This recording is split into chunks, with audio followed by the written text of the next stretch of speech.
Sahabat wanita, apa kabar hari ini? Senang sekali saya Susi Makitan bisa menjumpai Anda lagi hari ini. Bagaimana kabarnya? Harapan saya Anda dalam keadaan sehat dan baik-baik saja. Hari ini kembali Wanita Berpengharapan akan memberi wawasan kesehatan untuk Anda, dan kali ini mengenai TBC paru bersama Dr. Megawati. Dan setelah itu Ibu Wihani STH akan hadir untuk memberikan siraman rohani untuk Anda. Dan kali ini mengenai kejujuran. Semoga semuanya akan bermanfaat buat Anda dan selamat mengikuti.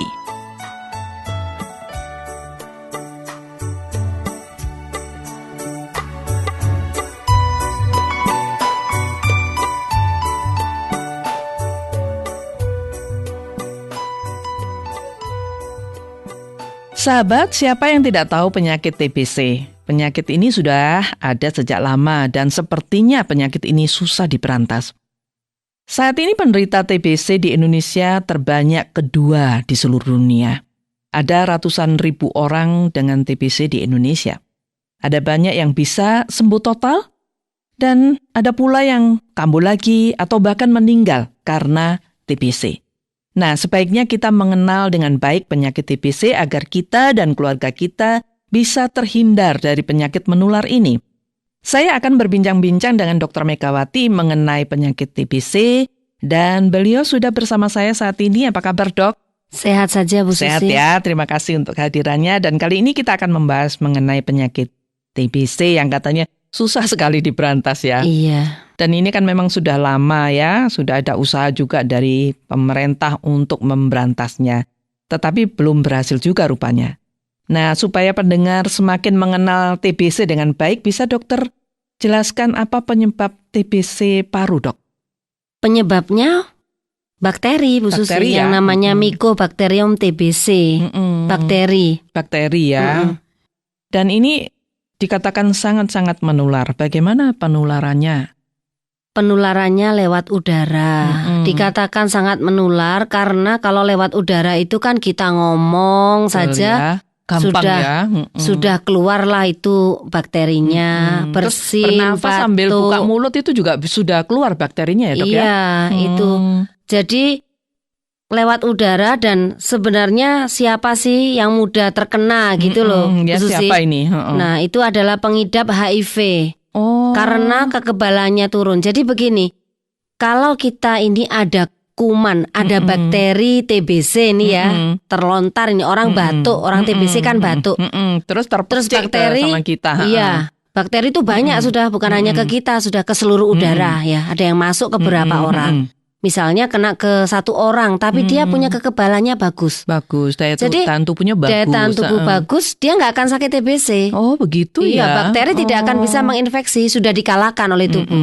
Tapi pada orang-orang yang menderita HIV, yang kekebalannya sudah turun banyak, bahkan nggak punya gitu ya. Ya, dia jadi lebih mudah terkena penyakit ini. Terus pada orang-orang yang punya penyakit diabetes mellitus atau kencing manis. Itu juga mudah ya? Paling gampang kita pikirkan bahwa paru-parunya juga manis, jadi sehingga gampang digerogoti. Ya? Iya, digerogoti oleh bakteri. Sangat banyak sekali kasus orang diabetes dengan TBC. Terus pada mereka-mereka yang malnutrisi atau kekurangan gizi, kontak dengan pasien TB. Jadi misalnya nih dalam satu keluarga ada satu yang terkena TBC, biasanya seluruh keluarga setidaknya yang nomor satu harus diperiksa apakah kena TBC juga atau tidak. Kalaupun tidak, ada anak-anak di situ misalnya nggak kena tapi ada kakek atau neneknya terkena TBC, anak-anak itu harus mendapatkan obat yang namanya profilaksis. Jadi mencegah ya? Mencegah supaya dia tidak kena TBC. Tapi harus dicek dulu ya, Dok ya? Dicek dulu. Jadi ini ya yang beresiko ya, Bu Susi. Kenapa sangat menular itu karena banyak yang beresiko tuh kontak dengan pasien tadi. Orang yang merawat pasien TB, itu baik perawat maupun dokter. Ya, berisiko ya. Iya, tinggal di wilayah kondisi kesehatan yang jelek memang. Terus atau yang pergi ke negara yang endemis TBC. Gitu ya. Jadi ini semua. Jadi kesimpulannya kalau kita daya tahan kita kuat, itu ya walaupun kemasukan bakteri itu kita enggak sampai sakit TBC ya. Enggak. Tapi untuk orang-orang yang dengan HIV, untuk orang-orang yang gizi buruk, terus penyakit diabetes, itu mudah ya dok ya tertularnya ya. Dan sebenarnya kan yang terkenal tuh TBC paru ya Bu Susi. Sebenarnya TBC itu bisa menyerang tulang, bisa menyerang sel getah bening, sarafnya gitu, macam-macam. Kali ini kita berbicara tentang paru ya yang dok paru ya. saja. Yang paru tadi itu ya. Nah, gejala khas dari TBC paru ini apa saja dok? Sebenarnya banyak sekali yang tanpa gejala Bu Susi ya. Oh begitu? Iya, atau gejalanya hampir sama dengan orang flu. Jadi batuk lebih dari 2 minggu. Biasanya disertai riak atau darah bisa.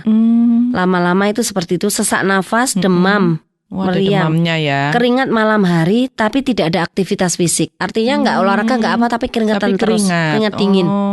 Penurunan berat badan, kehilangan nafsu makan, lelah dan lemah. Oh itu ya, iya. Itu gejala khasnya ya dok. Gejala khasnya hanya seperti itu. Kadang-kadang makanya tidak ketahuan. Orang tidak ini mungkin biasa aja gitu. Iya. Ada demamnya biasa gitu ya dok ya. Tapi kalau ada penurunan berat badan, kehilangan nafsu makan, itu ini harus dicurigai gitu ya. Malam hari keringat dingin. Keringatnya dingin ya dok ya. Pengobatannya bagaimana? Untuk pengobatan itu biasanya ada 3 atau 4 jenis antibiotik Bu Susi selama 6 bulan. Selama 6 bulan. Nah, begini, TBC kenapa sukar sekali diberantas di Indonesia? Padahal obatnya sudah ada. Itu jadi kuman TBC ini itu sangat sulit untuk mati. Oh begitu ya. Dia harus diobati dengan obat kombinasi. Dan itu selama 6 bulan tuh berturut-turut. Tidak boleh tidak minum sama sekali.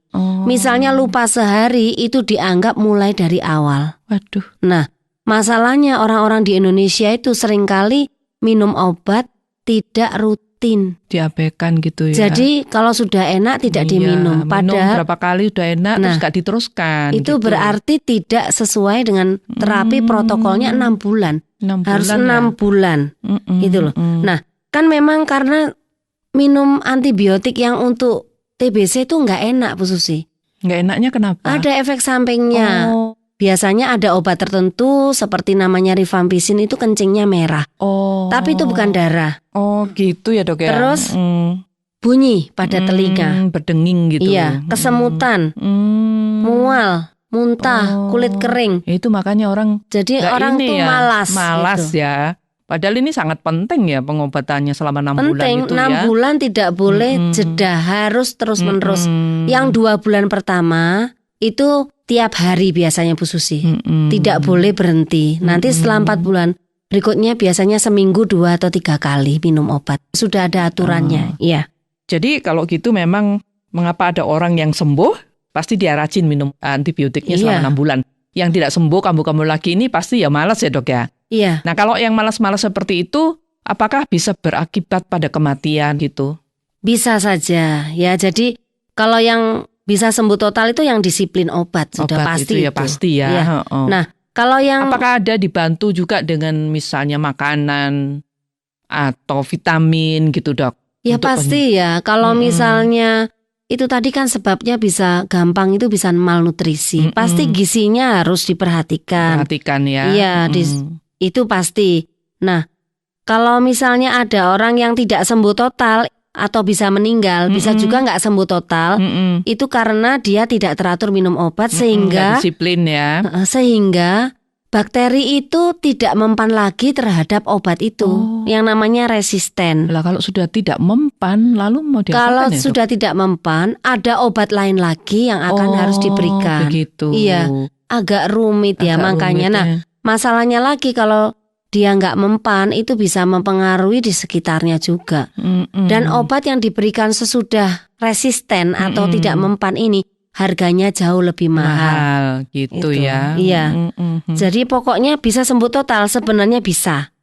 Tapi kok ada yang tidak bisa itu karena biasanya dia tidak disiplin. Tidak disiplin minum obat akhirnya resisten. Tadi itu ya akhirnya. Nah ini bagaimana cara mencegahnya? Yang paling baik ini dok supaya bakteri TBC tidak masuk dalam tubuh kita ini.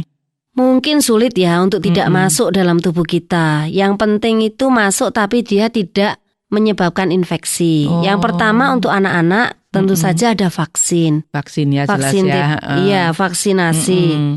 Terus setelah itu, kalaupun dia masuk tidak menyebabkan sakit karena kita cukup gizi. Cukup gizi ya. Istirahat bagus. Jadi daya tahan tubuh harus daya tahan bagus. Tubuh bagus. Vitamin gizi juga harus bagus khususnya untuk anak-anak ya. Supaya jangan mudah kena itu ya dok ya. Dan juga harus ada deteksi dini.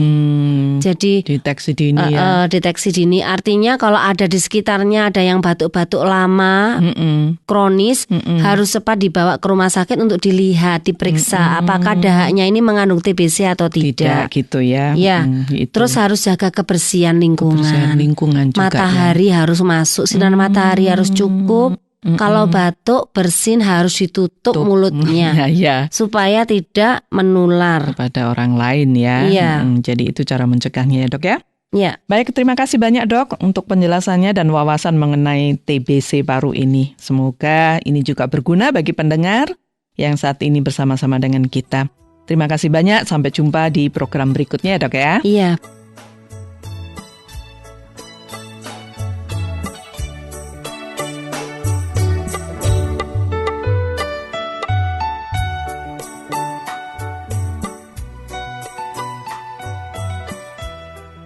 Sahabat, semoga perbincangan mengenai TBC paru tadi bermanfaat bagi Anda dan keluarga. Dan tetaplah bersama Wanita Berpengharapan karena sesaat lagi Ibu Wihani STH akan memberikan siraman rohani untuk Anda. Sahabat Wanita Berpengharapan, saya Wihani senang bersama Anda tentunya pada kesempatan yang indah ini. Saya yakin pengetahuan tentang kesehatan jasmani, khususnya tentang TBC paru, yang dibawakan oleh Ibu Susi dan Dr. Megawati tadi sangat bermanfaat bagi kita semua. Nah, sekarang jiwa kita pun membutuhkan kesehatan tentunya. Kali ini, saya akan membagikan renungan buat kita semua dengan topik kejujuran. Sahabat, ada banyak kisah nyata tentang kejujuran yang membuat kita tersenyum haru dan hati kita tersentuh. Ada seorang pemulung di Bali yang mengembalikan 3 kotak emas yang ia temukan di bak sampah saat ia mengais sampah. 3 kotak emas itu ia berikan kepada pemilik truk sampah. Dan ketika pemilik 3 kotak emas itu mencarinya, pemilik truk sampah itu segera mengembalikannya. Masih ada lagi pemulung dari Yogyakarta dan juga dari Filipina yang mengembalikan uang temuannya kepada pemiliknya. Dan tentu saja, para pemulung itu mendapat kebaikan dari pemilik uang atau barang yang mereka kembalikan. Kemudian, ada juga kisah kejujuran seorang PNS yang mengembalikan dompet seorang juru bicara wakil presiden. PNS ini dipuji-puji oleh pemilik dompet itu. Nah, kisah kejujuran para pemulung dan seorang PNS ini menyentuh hati kita, bukan? Dan kita juga ikut senang mendengar bahwa para pemulung itu mendapatkan hadiah atau kebaikan dari orang lain atas kejujurannya. Sahabat, kita semua tahu kehidupan pemulung, bukan? Tentunya hidup mereka tidak segampang yang kita bayangkan. Kehidupan pemulung tentu jauh dari kelimpahan harta dan uang. Para pemulung bisa jadi mendapatkan uang hanya cukup untuk makan. Tetapi beberapa pemulung memilih untuk hidup jujur daripada mendapatkan uang banyak yang bukan miliknya. Satu sikap hidup yang mulia. Walau dalam kesulitan, mereka masih memegang teguh nilai yang benar. Sahabat, memang tidak semua orang jujur itu akan dipuji atau mendapatkan hadiah. Seringkali, orang jujur dianggap sepi, dan bahkan ada yang dicaci dan dibenci. Saat ini, jauh lebih banyak orang yang tidak jujur daripada orang yang jujur. Orang jujur seolah-olah langka pada zaman ini. Banyak orang korupsi, banyak orang menyuap untuk mendapatkan jabatan atau izin, dan kadang ketidakjujuran itu justru dicari karena ketidakjujuran itu dianggap bisa menguntungkan hidup seseorang. Nah, Bagaimana dengan kita sebagai orang yang percaya Kristus? Apakah di tengah-tengah banyaknya orang yang tidak jujur, kita akan tetap setia menjadi orang jujur dan melakukan hal yang benar, walaupun orang lain tidak suka kepada kita?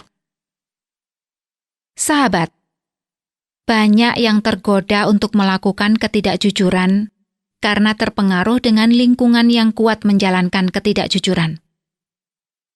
Banyak orang menjadi lemah iman dan ikut terbawa arus lingkungan yang tidak jujur. Bahkan, ada yang merasa tidak menjadi masalah berlaku tidak jujur. Karena toh, semua orang melakukan itu.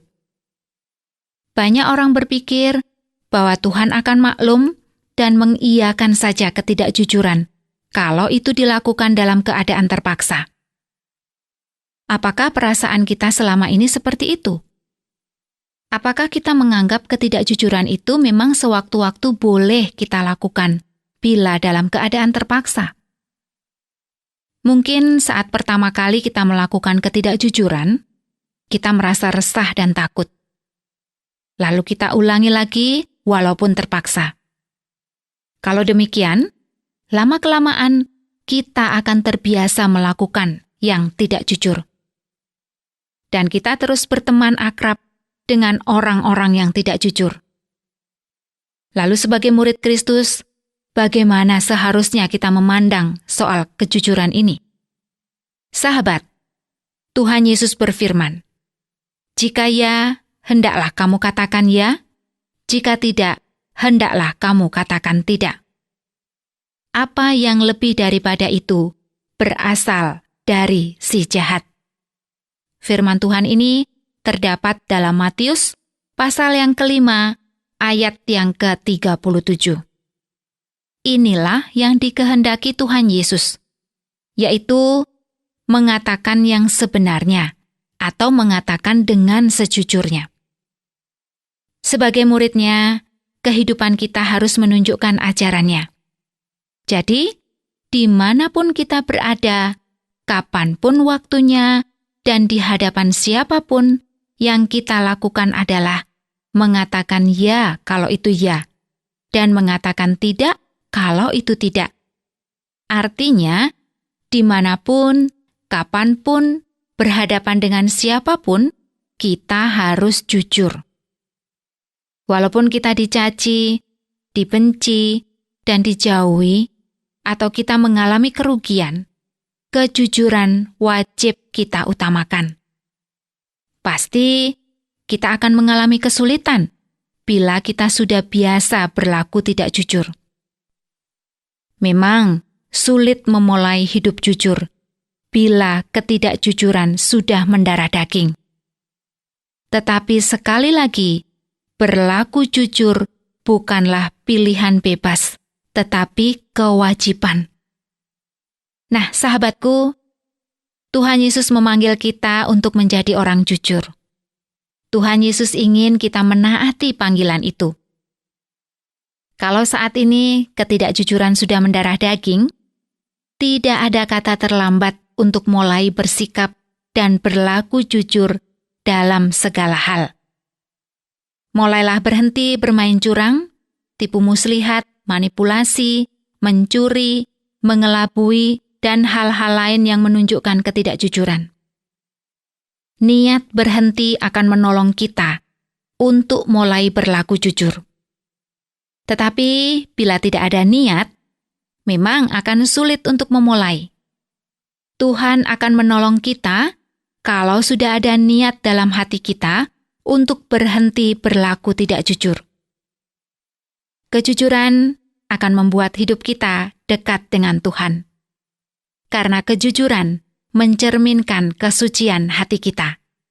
Dan kesucian hati kita akan memudahkan kita mendekat dengan Tuhan. Kejujuran juga akan memuliakan Tuhan kita, karena kejujuran adalah perintahnya.